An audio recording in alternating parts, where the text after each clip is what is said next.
I'm Will Rycroft, and the noise that you can hear around me is the hustle and bustle of a book festival. Now, readers know that meeting a favourite author can be a real moment to savour, and book festivals offer you the chance to do that again and again. And book festivals don't get much bigger than the Edinburgh International Book Festival, which runs from the 12th to the 28th of August.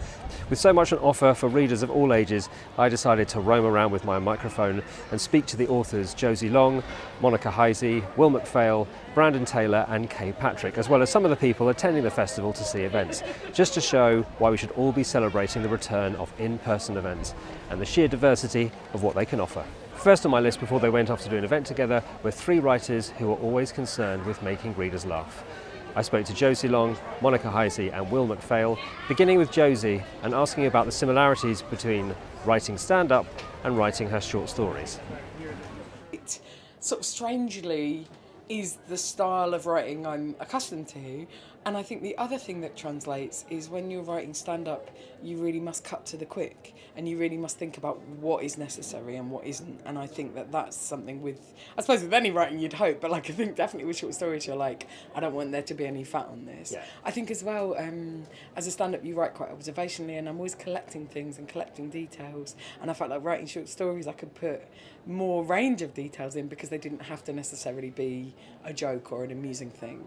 And I also think at the end of short stories you're very entitled to do a punchline, albeit not necessarily a comedic one. So you're very much allowed to be like, there's going to be a killer final line, get this.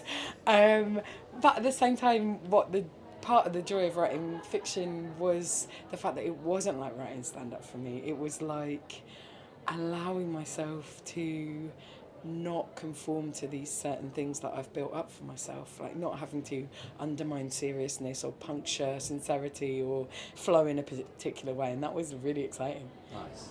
Monica, I'm going to come to you now because you obviously have experience of working within the group of a writer's room on a programme, a personal favourite of mine, Schitt's Creek, thank you very much. But how was it different to then have total control over something like a novel? It was really intimidating at first. I think I really missed, particularly because I wanted to write a comic novel, and I just think writing comedy is so, the best way you can do that is in a writer's room. It's such an intuitive, easy, joyful, simple way to get the funniest possible setups and punchlines. So to have to be that just myself, just saying, what do we think, guys? And have to answer that alone was really stressful and kind of crazy making, really. But then I think once I got into the other parts of writing, sort of all of the constraints of making a TV show just melted away. So, there was no budgetary issues. Anything could be set anywhere. We could have as many people in the scene as we wanted. The weather could be exactly how I wanted. And that suddenly felt really empowering and great, to the point that now it's sometimes hard in scripts to be like, it's going to be a perfect day, and then we get there and it's it's raining and we have to actually be inside, and I'm like, oh, I wish I was at my desk. And you have been at pains to point out that despite any similarities to your own life, that this is a novel and not a diary. I very much enjoyed your article that made that very clear in the New Yorker.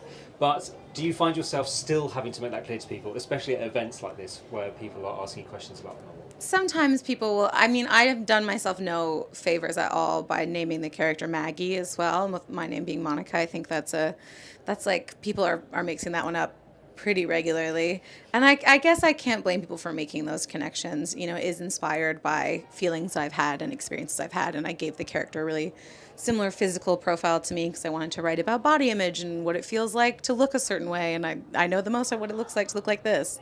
And also, like, my mom thinks the book is a documentary that I made about my own experience. And if my mom thinks that, I can't really expect other people not to. So I'm slowly letting go of that kind of illusion that people are making. Well, I'm going to come to you now. You, of course, are a resident of Edinburgh. So I wonder how it is to be attending something like the book festival as an author rather than as a punter. Yeah, I like it, and the Fringe as well is the same thing. There's a lot of locals who sort of get a bit jaded by the Fringe when it comes along, but because I'm a fun uncle, and that's what it feels like Edinburgh is when it comes here, that we get all this fun shit to do for like a month, and then it just gets packed up and taken away, and we can relax and watch Too Hot to Handle again. But yeah, it's like because like my family are from here, and I've lived here for like 6 years now. It's honestly just feels like an enormous privilege to actually interact with the city in a way that feels less detached than I usually am to it, you know, because like, as I sort of explored in a lot of my work, it can be quite isolating, my job, and so it feels really great to actually see people and talk about my work. Yeah. I was a huge fan of your graphic novel. Oh, thanks. But it seems to me that the process for making that must have been so different to what you're showcasing in your new book, which is your cartoons. Yeah. Is that true? Is it a very different process? Yeah, definitely. Yeah. The second book, Love and Vermin, came out really as a result of me pitching that one. I pitched this intimate, weird graphic novel, and the publishers were so unconfident in that doing well that they said, give us a cartoon book as well. So that's basically where it came from. But I was obsessed with Calvin and Hobbes, and Bill Watson would do collections, so there was a romance in that to it. But yeah, that, and I did during the pandemic, so I was basically alone for the whole thing, and this was much more collaborative and joyful. Yeah, so it's a different experience. And this is a question I suppose that will be appropriate for all of you to answer. I'll start off with you, Will, because it's that question of like, what makes things funny? Now, this is a ridiculous question, of course, but for you, Will, working in a visual medium, is it the picture that you can see immediately, or is it the idea you have for the joke that you then make visual? Yeah, I've got a very visual brain. I don't understand you guys' letters and numbers and stuff. When somebody says the number 12, I just see a cat. No, it's the visuals for me. Although interestingly, they come like right at the end of my process. It's all just like stream of consciousness in a notepad, and then the drawings are like a little treat at the end. But I don't truly see how funny the cartoon's going to be until I see it. Yeah. Monica, I'm going to come to you. Writing comedy. I mean, my question really is how? How do you go about making something funny? I think the main thing, whenever anyone asks me how they can be a better comedy writer or how to write comedy, is to understand what makes you laugh, to have a really developed sense of your own sense of humor, because if you are not tickled by something, if you don't find it amusing and silly and ridiculous, chances are nobody else will. So genuinely, my big tip is just to make a very long list of things that you always find funny. And if you're struggling, you can go back to the list and be like, should we put some bees in this? Can I just say... Josie, I was going to say, you were nodding hard. Yeah, well, when you asked that question, I was thinking, how the hell does anyone answer that question? And then when you did, I was like, yeah, that's right, actually. That is actually how you do it, yeah. So it was good.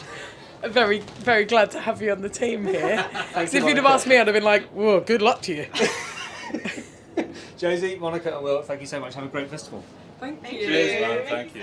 One of the great successes over the last year or so has been Alice Oseman's Heartstopper series, aided of course by the Netflix TV adaptation. At their event at the Edinburgh Book Festival, there was a signing in which the queue snaked all over the village, so it gave me a great chance to speak to some of them about why they were there. Alice Oseman is signing books as we speak, and I'm here in the queue with people who are waiting very patiently. And I would love to know a bit more about why they're waiting, why Alice Oseman means so much to them, and indeed Heartstopper. And I have here... Benjamin. Benjamin, tell me more. So I got into Heartstopper at a pretty dark time in my life, but I related a lot to the main characters and how, like, the gritty portrayals of, like, how real life is for queer people. And I related to a lot of the experiences that, for example, Charlie was going through. So it really helped me feel a lot better within myself to know that, like, I'm not alone, because it genuinely was the first time I've fully seen myself in a piece of media that fully encapsulates everything that I go through in life.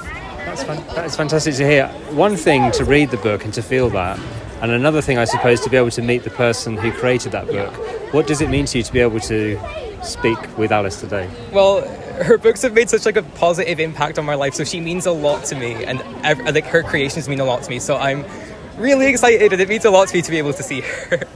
My name is Katie. I'm here to get my book signed for the Heartstopper, the first book, and I just love this series a lot because it represents everything so well, and it's just really generally hard to get because in this line there's so many people here, it's like everyone's going to be fine with it, but if this was happening in somewhere like my school, people will be yelling at you and chucking stuff at you. I just like it because I generally like BLs and stuff like that, and it's really good seeing one that's actually really wholesome, because some ones I've read are just really just strange in general, so that's just a wee warning for people who want to read BLs. Sometimes they're just really out there, and if you want to go for something really slow and steady, then Heartstopper is definitely a good choice. Right, good. And stood next to you in the queue we have I'm Paige, and I'm here to meet Alice as well. And I don't know, I just really love Heartstopper because it's really wholesome, and it was sort of the first representation of bisexuality that I'd seen in sort of mainstream media. And I've got a tattoo as well for Heartstopper, and yeah, I just really love it, and it's helped me a lot with my mental health as well, because I align with Charlie and what he goes through, especially with like OCD and everything.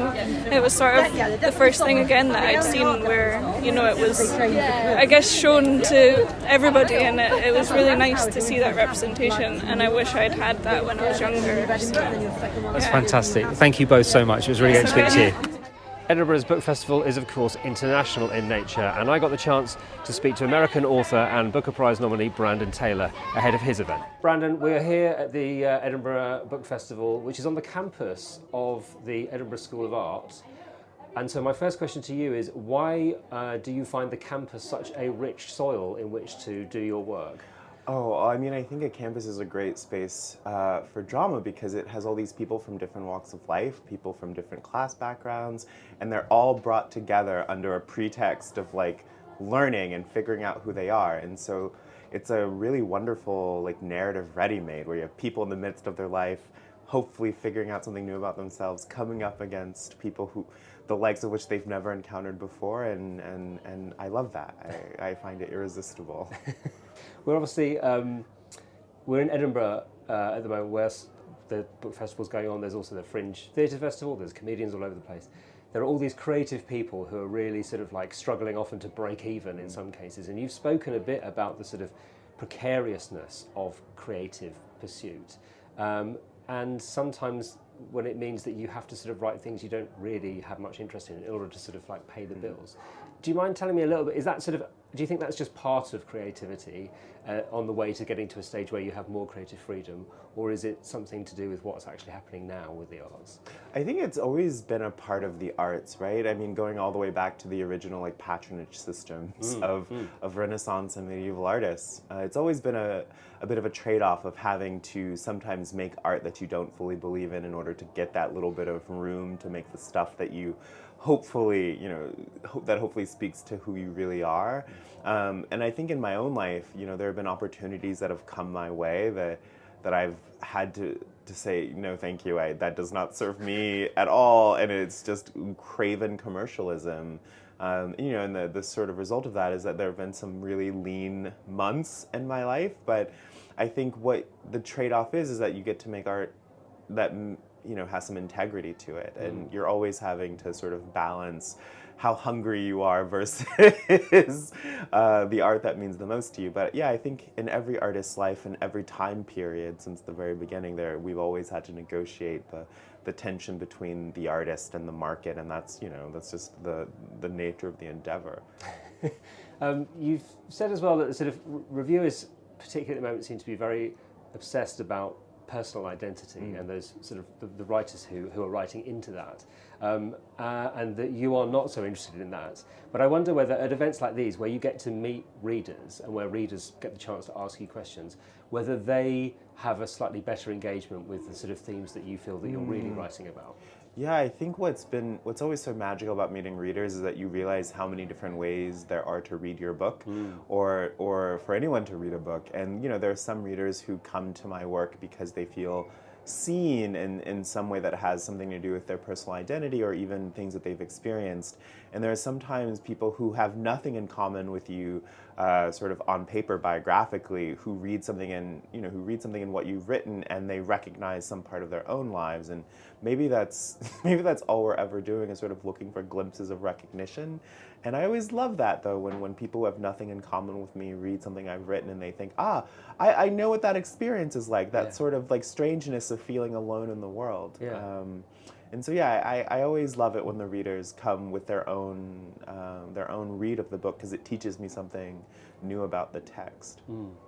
The last time I saw you, we were filming a little shelfie video in Piccadilly, and anybody who watches that, I think, might be surprised at some of the influences for your work were sort of quite a bit older than they might maybe expect. And you've spoken about your love of 19th century writers, and recently you spoke about the morality of Graham Greene's writing. And I was really interested to know maybe a little bit more about those influences, what it is about those writers that you find inspires you so much in what you're writing now.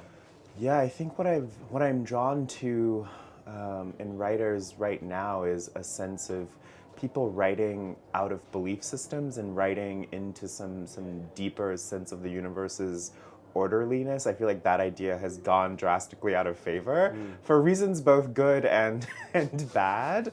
And I think it's nice to read work that doesn't take as a given a kind of moral relativism, that writing where the author believes in something, and it may be something that I drastically disagree with, but it's nice to read writing that has moral conviction to it. It teaches you something about your own set of values and different ways to sort of be in the world. And so yeah, I'm drawn to Graham Greene, but also to the 19th century. It feels like that's all they were doing in the 19th century, sort of trying to hash out who was right and who was wrong. And whereas I feel like today, no one really cares who's right or who's wrong. It's who's loudest that matters most. And I just find that really, honestly, like very boring. Well, we should look forward to your very quiet but moralistic novel inspired by Graham Greene. I actually live near to where he lived and sort of grew up, and had a real phase of reading Graham Greene novels and found them, as you say, morally fascinating. Whether you agree with the moral standard or not, it's sort of, there's always something of substance there. Yeah, he's such a, I think people have this idea of him as being I don't know it's just not very accurate to my experience of reading, because when I read him I find his books deeply funny and also very strange and so unsettling, and it blows my mind that those books were as popular as they were, because they are so strange. Excellent. Well, listen, Brandon, I don't want to hold you up any longer. You have an event to get to, but thank you so much for your time. Thank you for having me. And last on my list before heading back down to London was Kay Patrick, who is of course named as one of Granta's Best of Young British Novelists earlier this year. Kay, Hi. I want to say congratulations first of all on being named one of Granta's Best of Young British Novelists. Thank you very much. I'm imagining that publishing a debut is enough of a whirlwind, but I'm presuming that has made it even more so. Yes, that is like the kind of, I don't know, I made lots of jokes at the time which probably sounded very ungrateful, which is that when you write a debut, I think you, in the months before, you're like, yeah, I want it to be like really great and everyone see it, and then when it actually comes down to it, like, no one look at this book, no one read this book, no one come read my book. So when that happened, like within, I think it happened, I got announced within the month of my book coming out. So it's a few eyes on you that you weren't expecting, and it really, no one ever is ready for that, I think, especially when it's a whole book that you've written. It's quite terrifying. And presumably, of course, when people are offering their opinions on your work, and there's even more scrutiny, I presume, with Granta? I think so. I was talking to some of the other guys who are on the list, and I think that there's a lot more scrutiny is probably the right word, and I think everyone with the Granta list is always waiting to jump on it a bit as well. But I think with the book, I mean, I've been very lucky. I'm like touching wicker, because there's no wood, but touch wicker, had some really lovely reviews, so I was able to breathe within a few days of the book coming out, which is nice. I was like, I just want someone to say one nice thing and then I'll be really happy. I don't know how you feel about the term prose stylist, but you have made some really clear choices in Mrs. S. And I wondered if you might be able to say a little bit about why you made those choices, what you were hoping to do stylistically with the book. Do you know, I keep saying at different events that it is really odd. I don't remember making any. Of course, when you're writing the book, you're not consciously making decisions or trying to do something stylistically. I think that's where it can. I mean, sometimes that works. I think for a novel, or for this novel anyway, it didn't really work. And so thinking about the book in retrospect has been really interesting. And I remember now, the first thing I ever wrote of Mrs. S was a sex scene, because if they didn't work, then the book, of course, wouldn't work at all. So I started. It's almost like you have to practice that version of writing as well. So I experimented with a few different ways of doing it. And what emerged out of that rehearsal, I guess, was this very immediate first-person narrative that was also incredibly detail-heavy. And it was the best thing that worked for that kind of sex scene. So the style really emerged from there. And then I took it into the prose that surrounded the sex, obviously, as well. I didn't realise it would be such a statement, because I didn't even think anyone would ever do that. At the time I had no book deal, there was nothing, it was just me alone hoping. So it was, it's funny to think about it backwards, But now that it's with the second novel, I've done the same thing where I've written the core parts of the novel first and seen what framework suits what it is that's being communicated, I think. And it seems to be quite a practical way of working. I guess like you write one book, you have no idea how you write books yet, so I'm still figuring that out as well. It's interesting because I was going to ask about the sort of the writing of the sex or the creating of that sort of atmosphere, because there is this sort of hot summer feeling. Mm-hmm. Of course, it's mid-August now. We're in a hot yurt. But I sort of, writing sex, is it as technical as it can be, for example, when you're filming a sex scene, for example? They're not very sexy, they are just sort of technical exercises.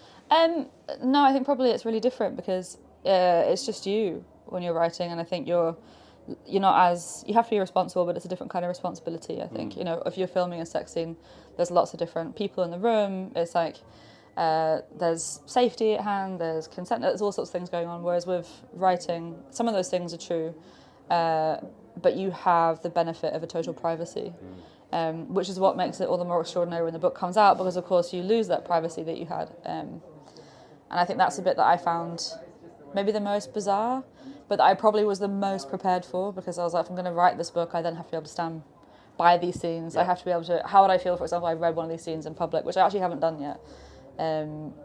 But yeah, I think that it's, probably very different. But then I've never filmed a sex scene before, so I don't actually know. Don't rule it out, but make sure you go into it with your eyes open. Yeah. And then obviously coming to an event like this, meeting readers and hearing their responses to the book directly, what has that been like, as you say, because you come into it unprepared? That's been the best part. I feel like I want to practice being a person in those situations. Like I'm not very good, or I haven't been very good at like owning up to the book and kind of going, oh no, I'm proud of myself and I wrote a good book. I don't think that's probably the first time right now that I've ever said that, and I'm only saying it because I'm not having to actually say it. But it's been incredible. Like, I was talking to another author about this yesterday, how for me really almost the nicest thing has been places like Instagram or Twitter, and obviously people feel like it's a nice way to get in touch when you're saying something nice, obviously, because I'm able to digest it and take it on without having to be incredibly awkward and make somebody else feel really awkward as well. So that's been a bit that I didn't really see that coming, I guess, like, and that's been really amazing. Just seeing anybody care about the book at all is still something that I'm not used to, and I hope I never get used to it. I think if I get used to it, then I would have fundamentally changed as a person. Yeah. So it's nice to always be surprised by that, and I think in some ways, because the most important thing to me was that the book felt real to the people that it needed to feel real to. It felt, you can't ever hope to represent, and I say this a lot in events as well. People ask about butch or trans representation. It's like, I'm only this tiny percentage of what that experience is, which is like a full range experience. It isn't singular. Yeah. And I feel very relieved, but also grateful that that something seems to have resonated in that too, because I guess that probably going into the book was the most important thing for me. So that's been kind of amazing. So there you have it, a little whirlwind tour of the Edinburgh International Book Festival, which will be ending soon, but there are book festivals all over the place, and the only advice I can give you, as somebody who's been here for a couple of days, is go and see authors. It's always fascinating to hear them speak, and you'll always discover more books that you'll want to read. And who can argue with that? Take care.